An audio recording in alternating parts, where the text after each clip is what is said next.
Hello, second graders. It is now time for our read aloud and knowledge. I switched to my USA hat because we're talking about the United States and immigration and that sort of thing. The stomach, I could give him the hat. All right, so he's got the hat on.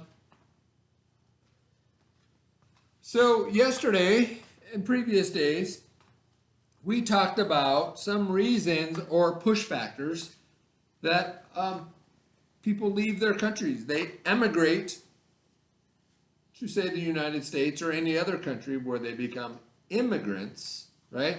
What are some reasons? Do you remember? Let's think about that. Some reasons. Not having enough money, food, famine. What else? Remember some of the pictures? Natural disasters like floods, war, not having peace, religious freedoms, all sorts of things. Those would be push factors. Whoops, the stomach lost its hat. All right. So what are some pull factors? Why do people go to a new land? What would be pull factors for the United States? Pull factors. Right now, like money, jobs, but way back then, what are some reasons why they came here? Trying to find money and gold. Okay, they came to settle because they could buy their own land. That's why they came to the United States. They had a homestead and they were settlers. So those are some of the pull factors. Religious freedoms that we discussed. Okay, what are the two main islands, the two main places that they came in, in the 1800s, that sort of thing? In New York, it was something island, do we remember? Ellis Island. And in San Francisco, Angel Island, right?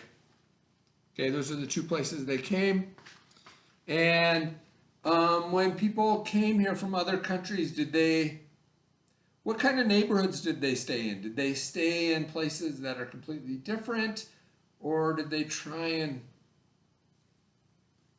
group together with the same kind of people? Which is why there's Italian neighborhoods and Irish neighborhoods and Chinese neighborhoods and Chinatown. Because when you move from someplace, you want things that are familiar to you, right? So that's kind of why they all kind of lived together. So today we're going to talk a little bit, and our read aloud is going to be about becoming a citizen of the United States. Now, I believe everybody in our class is a citizen of the United States. If you are a citizen, that means or a natural born citizen, means you were born in the United States, and you're naturally a citizen of the United States. Citizen, right? There's that first word, citizen. It means you are of that place, of that country, of that nation, and you have a government that gave you rights and responsibilities to those rights. Okay? So you were a natural born citizen of the United States. Now we have what's called a naturalized citizen. A naturalized citizen, it sounds similar to a natural born citizen, but a naturalized citizen is a citizen that maybe they were immigrants at one time and they came to a country, say they came to the United States and they followed the procedures and they went through the process to become a citizen of the United States. So in order to become a citizen of the United States, or in order to vote for president or vice president or governor or senator, any of that sort of thing, you have to be a citizen. Okay, you have to be a citizen of this country, which makes sense. Okay, so you can become a naturalized citizen, which means you came from another country, you went through the process to become a citizen of the United States. Okay, some other things, other words that are going to come up are, one of them is principles. Okay, I'm not talking about the principal of the school, Mr. Ader, principle or principles. Okay, principles are kind of your beliefs, what you believe in. You have certain principles, certain standards that you live by. Okay, they're your general beliefs or rules. Rules that you live by are your principles. Okay, and then we have the word. If you can see that, I don't know whether you can see that. It is rights. Okay, rights. Similar in a way to principles, but rights are freedoms that you have that your government cannot and should not take away. So you have the right to medical care. If you break your arm or cut your hand really bad and you need to go to the hospital, you have a right to be able to go get fixed at a hospital by someplace that they can provide and help you. That's a right. You also have, if you are a citizen of a country, you have the right to vote. You can vote for the president. You have to be over 18, guys, so sorry. About 10 more years for us, okay? But then you have the legal right to vote. Okay, so those are rights. You've heard of those things, but they are kind of the freedoms belonging to you as a human being, right? There's like human rights, all sorts of rights, but we're going to just leave it at that. So if you become a citizen of the United States, you obtain or get certain rights as a citizen of the country, like voting and that sort of thing. So I'm going to move you over here. The stomach is going to move you over here. All right. We have some fireworks here. And some fireworks here. Okay? Make your fireworks pretty. These fireworks are just pretty much one color on this page. They're kind of a bright white in a night sky. Have some fun with these. So while I do the read aloud, you can color those fireworks whatever color you want. And we will begin our read aloud for the day. And it's becoming a citizen is what the read aloud is about. Should I have the stomach read to you? And afterwards there is a worksheet. Oops, that sheet. It'll be kind of a continuation of what you did yesterday. Okay. Why do Americans celebrate the 4th of July? Do you remember who wrote the Declaration of Independence? Okay. On the 4th of July in 1976, Americans held the biggest birthday party anyone could remember. The day was the 200th birthday of the United States of America, July 4th, 1976. That was 200 years that the United States became a country. July 4th, 1976 was exactly 200 years after the leaders of the original 13 English colonies agreed to support the Declaration of Independence and start a new nation. 200 years later, people attended the concerts and parades, and many fireworks lit up the night sky all across the United States.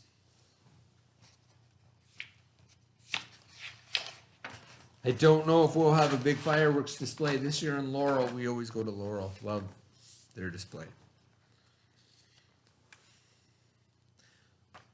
But for one group of people, a group of immigrants, the day was going to be even more special. In the morning, this group of people woke up, got dressed in their best clothes. They left their homes and traveled to the top of a very special hill not far from Charlottesville, Virginia.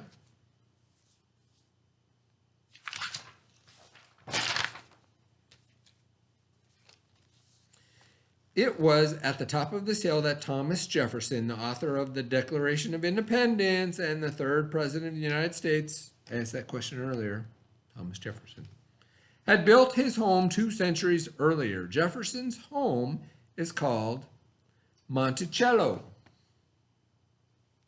That morning in 1976, the President of the United States, at that time Gerald Ford, would be there to help each immigrant become a citizen of the United States.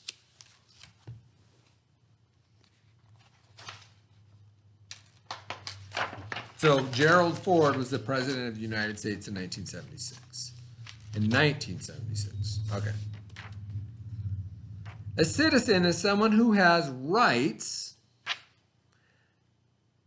given to them by a country's government and responsibilities that go along with those rights. A person whose parents are U.S. citizens is automatically a U.S. citizen, but someone who is born in another country can become a U.S. citizen too. A person who becomes a U.S. citizen after already being a citizen of another country is called a naturalized citizen. So when someone born in another country is naturalized, that means he or she is given full citizenship and has all the rights that other citizens of that country have. To become a naturalized citizen, a person might do certain things such as live within a new country for a certain period of time, learn to speak the language spoken in that country, and learn about the laws and history of the country. Often naturalized citizens must take a test in their new language about the laws and history of their new country. To complete the process, there is a special ceremony where a group of immigrants gathers together to take an oath. That's swearing to be loyal to their new country. That an oath is like a promise. Okay. Naturalization ceremonies are held all over the country throughout the year, but the one in Virginia in 1976 was special because President Gerald Ford was going to speak. Usually the president does not speak at naturalization ceremonies, but because 1976 marked the 200th year, or the 200th birthday of the United States, this ceremony and other ceremonies like it on July 4th and 5th was an exception, or it was different than what normally happened.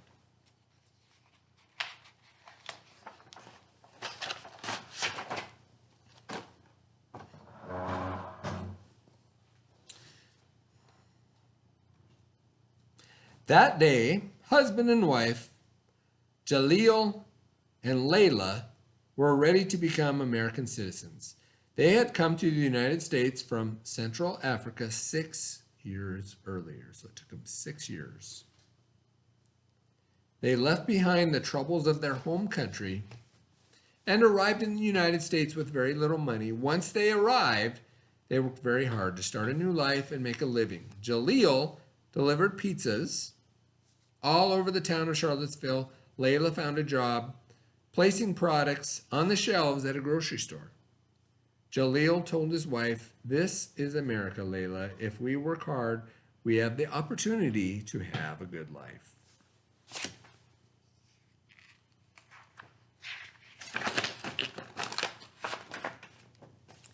Now, 6 years after they immigrated, Jaleel was the manager of the pizza restaurant, and he and Layla had a newborn daughter, Nia. On the 5th of July, the three of them drove toward Jefferson's Hill and Monticello for the naturalization ceremony. So what happens at the naturalization ceremony? They take an oath and they become citizens of the United States. "There," Layla said, pointing at a highway sign, "turn there."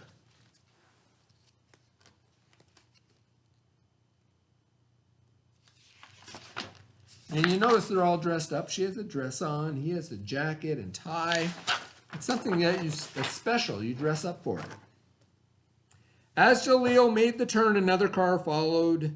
In the other car were Enrique and Pilar Gomez and their 4 children. The Gomez family had come to the United States from northern Mexico, moving first to Texas, then later to Virginia. Pilar worked at a company that published books, and Enrique taught history at a nearby University of Virginia. Okay. The Gomez family had been in the United States for 12 years now. When they first immigrated to the United States, they had thought, "We are Mexican and will continue to enjoy our Mexican customs even though we live and work in America."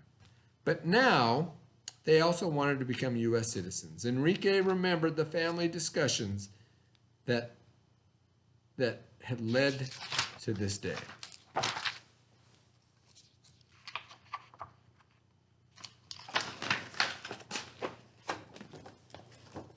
One night 3 years ago, while eating dinner with some friends, Enrique thought, "How can I make a life outside of Mexico and not be a citizen of the new country in which I am living. Remember, as a citizen is someone who has rights and responsibilities. Rights and responsibilities. A U.S. citizen can live, work, and vote in the United States. How can I teach American history and not become part of it? I want to vote for the leaders of this country and make my home here. Their friend who was born in the United States encouraged them. It's quite a process to become a U.S. citizen, but I know you can do it. Yes, it is quite a process, Pilar said. First of all, you have to be at least 18 years old. Then you have to have lived in the United States for at least 5 years. You also have to promise to obey or follow the laws. You have to learn about U.S. history and show that you understand how the U.S. government works by taking a test. Okay? Your friend grinned. Their friend grinned. Yes, it's helpful to understand how the government works, though it does sometimes seem very complicated. They all laughed. Enrique said, we don't have to explain every little detail. We just have to know the certain facts of about U.S. history, some basic parts of the U.S. Constitution, and some facts about how the U.S. government works. Okay, the Constitution and the Bill of Rights are the most important documents in the U.S. government. What about your children? Asked another one of their friends. If you and Pilar become citizens, do your children become citizens too? Enrique answered, yes. If we become citizens of the United States, our children will be as well. In fact, that's one of the main reasons we want to become naturalized citizens. We want our children to grow up in the United States as citizens.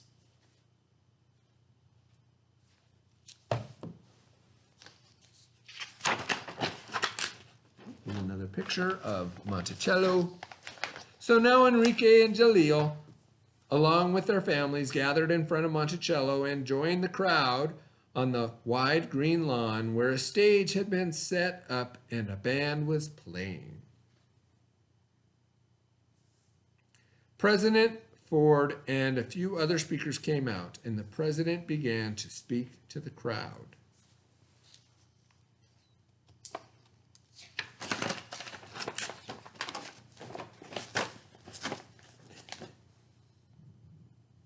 He began, I am very proud to welcome all of you as fellow citizens of the United States of America. In 1884, France, as a birthday gift, presented the United States with this statue, the Statue of Liberty in New York Harbor. But you have given us a birthday present beyond price, yourselves, your faith, your loyalty, and your love. We thank you with full and friendly hearts. Pointing at Thomas Jefferson's house, President Ford continued. Jefferson and his fellow leaders set out to construct or create a new kind of nation based on a new idea that men may be trusted, Jefferson said, to govern or to rule themselves. He and all the other patriots who gave us our Declaration and our Constitution studied different kinds of government before they created the United States government. How well they built it is told by millions of people who came and are still coming from almost everywhere. These new Americans brought pieces of the homes they left behind, a song, a story, a dance, a tool, a seed, a recipe, the name of a place, the rules of a game, a trick of the trade. These additions of traditions and cultures have made America unique among nations and Americans a new kind of people. So President Ford in his speech is basically saying that the U.S. Constitution and its protection from the government was and continues to be a pull factor that brings many immigrants to the United States.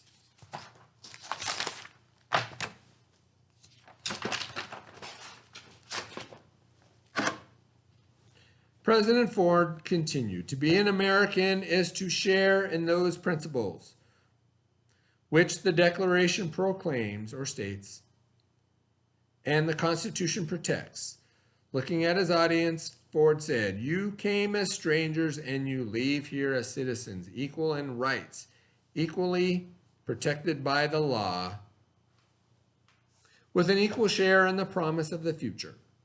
Jefferson wrote about the pursuit of happiness. Our Constitution does not promise that any of us will find happiness, but we are free to try. When the president finished speaking, everyone cheered. Enrique and Pilar hugged one another, and then they hugged their children.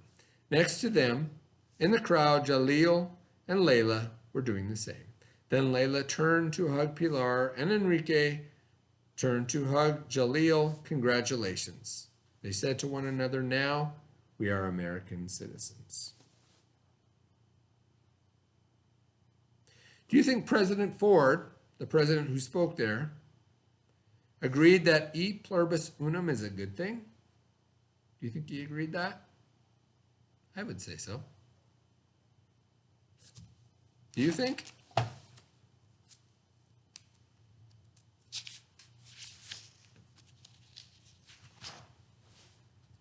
And that is it for our read aloud today.